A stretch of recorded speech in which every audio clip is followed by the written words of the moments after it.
पैसे भी आए थे उसको 20 रुपये। ऑडियो ऑडियो यहीं पर आएगा। ऑडियो इधर खत्म हो गया। यहाँ पे कोकम जूस मिलता है 20 रुपया का। गौर कीजिए, बालकनी का एक हिस्सा रसोई घर में बदला हुआ है, जहां त्योहार में भेंट होने वाली सारी मिठाई तैयार की जा रही है। गोवा के हिंदुओं के लिए गणेश चतुर्थी ही सबसे बड़ा और महत्वपूर्ण त्योहार है। आनंद के घर के बाजू में आपको समुद्र मंथन का वर्णन दिखाई देगा। समुद्र मंथन से समुद्र का अमृत प्राप्त कर भगवान राक्षसों से युद्ध में अजय हुए। इसी दौरान भगवान विष्णु ने वराह अवतार लिया। रुआ आना मोरी हमें बाजार में ले जाता है, जिसे उन दिनों टिंटो कहते थे। टिंटो एक ऐसी जगह थी जहाँ गांव में और आसपास के इलाकों में होने वाली खबरों की जानकारी मिलती है।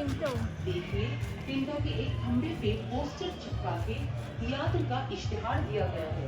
बाएं सिरे पे गांव का ढिंडोरा पीटने वाला गांव वालों की महत्व की खबरों का प्रचार कर रहा है। दाहिने सिरे पे कर समाहर्ता या टैक्स कलेक्टर है, जो कर इकट्ठा करने के अलावा अपनी घरेलू जरूरत की वस्तुएं भी ले जाता है। आपके पीछे जो 2 लैटराइट के खंबे हैं, उसे दोहरने कहा जाता है। ये एक उभरा हुआ मंच है जो भारी बोझ उठाने वाले लोगों को कुछ आराम और राहत उपलब्ध करता था। कोई भी गुजरता व्यक्ति अपने सिर के बोझ को मचान पर सरक कर 2 पल आराम करके वापस बोझ को सिर पर डाल के आगे बढ़ सकता था।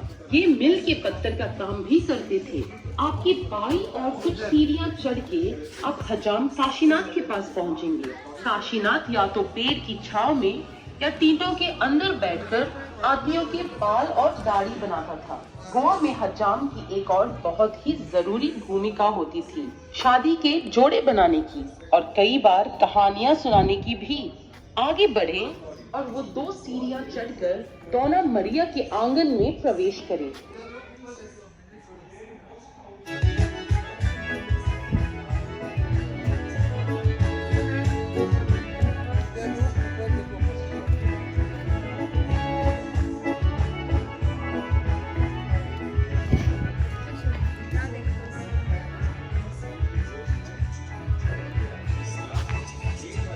कहा जाता है कि संगीत गोवा वासियों के रगों में दौड़ता है।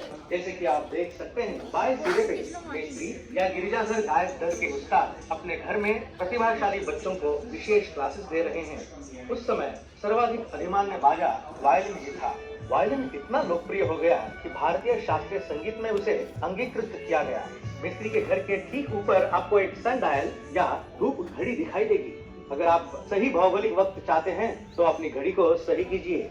मिस्त्री के घर के बाजू में ताबाकारिया या तंबाकू घर है। तंबाकू का व्यापार प्रमुख उद्योग था, इसलिए तंबाकू घर हुआ करते थे। इन तंबाकू घरों से ही गोवा में डाक संबंधी सेवाएं शुरू हुई। इस बड़ी दीवार को पोंत कहते हैं, जहां झरने का पानी नहर से होकर समुद्र के बादशाह पोर्ट नेपच्यून के मुंह से निकलता है। ये पानी गांव से घूमते हुए बहकर आखिरकार उस तालाब में पहुंचता है जो हमने पहले देखा था। अब डोना मारिया से मिलकर उनके घर की एक झलक देखने के लिए पीछे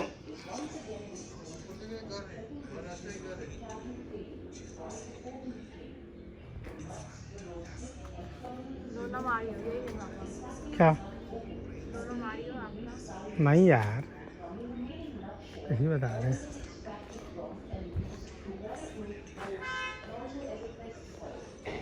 इनकी दाढ़ी से आसानी से उनके मुसलमान होने की पुष्टि होती है। पिंकी, एक नवयुवक लड़की, गहरी सांस लेकर कुदरत की सुंदरता का एहसास ले रही है। यहाँ पर एक कैथलिक महिला लिली सफेद लहराता गाउन पहनकर अपने पालतू कुत्ते के साथ टहलने जा रही है।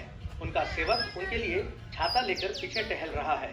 थोड़ी दाईं तरफ एक हिंदू महिला लता अपने घर से फ्यूजा लेकर मंदिर के लिए निकल रही है। लता के घर के बाजू में फूल बेचने वाली औरत शब्दुले फूलों का हार पिरो रही है। उन दिनों जब तक बालों को फूलों से संवारा नहीं जाता, तब तक औरत का ऊपर चल पूरा नहीं होता था। शौक से कहना पड़ता है कि आजकल फूल महिलाओं के बालों में कभी कभार ही दिखते हैं। उसके बाजू में गोविंद का घर है, जो बुनावट करता था।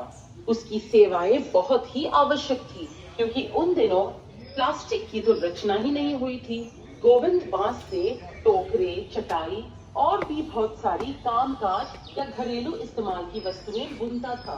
आपके नजदीक दाहिनी ओर कंगन वाला विभिन्न प्रकार के कंगन अलग अलग नाप और रंगों में दिखा रहा है। क्या आप जानते हैं गोवा के गुजरे जमाने में एक औरत की जिंदगी के अलग अलग पहलू उसके हाथों की चूड़ियों से पता चलते थे। सफेद और काले रंग की चूड़ियां बच्चों को बुरी नजर से बचाती थी। रंगीन चूड़ियां नवयुवक लड़कियों के लिए, खास आकार और रंग की चूड़ियां मंगनी हुई लड़कियों के लिए, हरी चूड़ियां गर्भवती महिलाओं के लिए और काली चूड़ियां कुछ विधवाओं के लिए होती थी। अब हम रुआ आना मॉर्निंग से गुजरेंगे। यहाँ अलग अलग लोग व्यापार चला रहे हैं। जल्दी आपको गणपत दिखेगा जो चने बेचने वाला है। चने उसी वक्त सही कर ग्राहक को बेचे जाते थे। क्या आप इन्हें चखना पसंद करेंगे? चलिए आगे बढ़कर खरीद भी लीजिए। गणपत का सहायक आस पास ही होगा।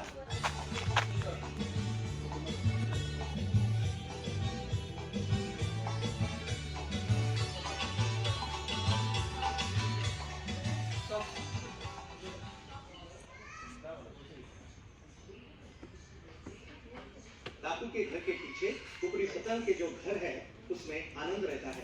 हिंदू घरों के आंगन में तुलसी का स्मृति के तौर पर या सुनसान जगहों पर ताकि यात्रियों को इस बात से आश्वासन हो कि भगवान उनके साथ हो। आगे उस तरफ से जाए, आप उधर बैठकर फोटो ले सकते हैं। आपकी दाईं ओर माचील है। आप उसमें बैठकर गोवा की स्थानीय लॉर्ड होने का अनुभव ले सकते हैं। चाहे तो तस्वीरें उनसे तेल निचोड़ा जाता है। इस तेल को लगाकर नावों को जल रोधक बनाया जाता था। आपके आगे एक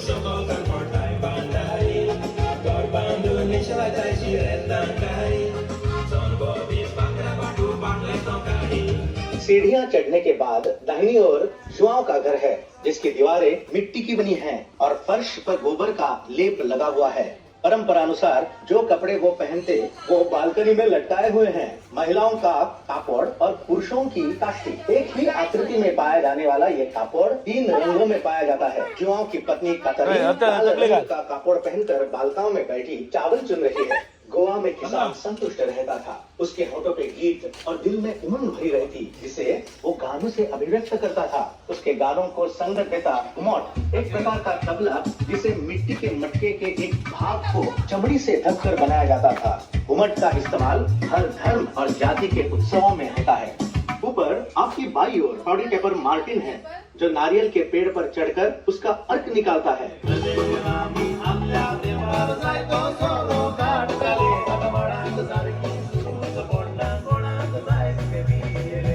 उसके एक हाथ में नारियल के अर्क से भरा हुआ बर्तन और दूसरे में हाथ तराशी है जिससे वो ऊपरी पत्तों को तराशता है। इस नारियल के अर्क से गोवा का अमृत फेणी सारभूत होती है। आपके पीछे गौशाला है जो हर घर में पाई जाती थी। जमीन खोदने के सारे उपकरण जैसे हल, मिट्टी बराबर करने का लेवलर आदि यहाँ प्रदर्शित हैं। हर गाय या बैल के गले में अलग घंटी बंधी रहती थी ताकि किसान उन्हें घंटी की आवाज से पहचान सके। क्या आपकी नजर कांच के गिलास में रखी हुई बीड़ियों पर पड़ी? ये अलग अलग प्रकार की बीड़ियां कटहल, केले या कूड़ों के पत्तों में तंबाकू को लपेटकर बनती थी। यहाँ गौर करने वाली बात यह है कि हर गौशाला के ऊपर कछुए का कवच रखा जाता था। मान्यता ये थी कि इस कवच का पशुओं पर शांत प्रभाव पड़ता था। ये मटका जो आप देख रहे हैं ये मामूली नहीं है। इसे कोंकणी में पोड़गो कहते हैं। मिट्टी और गोबर का लेप लगाया हुआ ये मटका थर्मस का काम करता है। इसमें कंजी डालकर खेतों में लेकर जाते थे ताकि कठिन परिश्रम करने वाला किसान पेट भर गरम गरम नाश्ता कर सके। गौशाला के बाजू में घास का अंबार है। घास के अंबार के आमने सामने काजू फेरी की भट्टी है। घर के सदस्य काजू का फल दिन में 2 बार इकट्ठा करते और औरतें काजू को फल से अलग करती। आदमी उन्हें अपने पैरों के नीचे कुचलकर रस मटकों में भरते। किण्वित रस को एक बड़े मटके में डालकर उबाला जाता है और उससे उठने वाली वाष्प को छोटे मटके में संयमित किया जाता है। इस मटके को पानी डालकर ठंडा किया जाता है, तब जाके पहला सारभूत खुराक बनता है जो एक हल्की शराब है। इसे खासकर गर्मी के महीनों में पिया जाता है।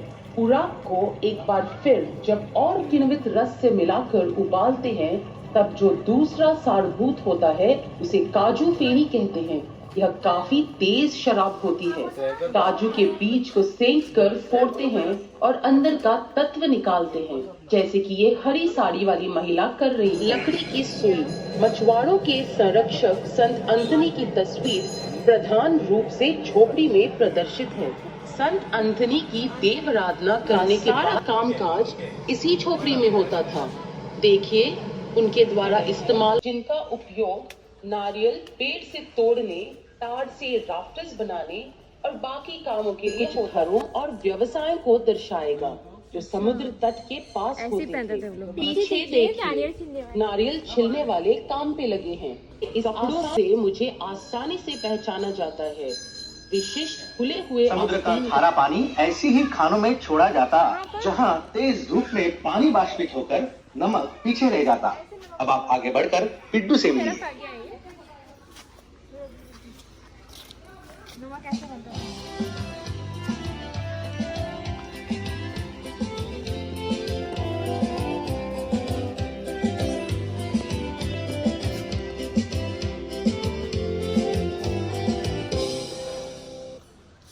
आप सबको बिड्डू का नमस्कार। मैं गोवा की मच्छी बेचने वाली हूँ। मैं घर घर जाकर मच्छी नमस्ते, मैं दामिया हूँ, यहाँ का मछुआरा। पर आप लोग मुझे इस तरह घूर घूर के क्यों देख रहे हैं? मेरे आवरण की वजह से? अरे बाबा, ये तो हम गोवा वासियों का बरसाती चढ़ावा है। पूरी तरह ताड़ के पत्तों से बना ये चढ़ावा हमें बारिश के पानी से और कड़ी धूप से भी बचाता था। पूरी तरह प्राकृतिक होने की वजह से ये बायोडिग्रेडेबल भी था। क्यों? हम लोग सच में थे ना पर्यावरण के अनुकूल।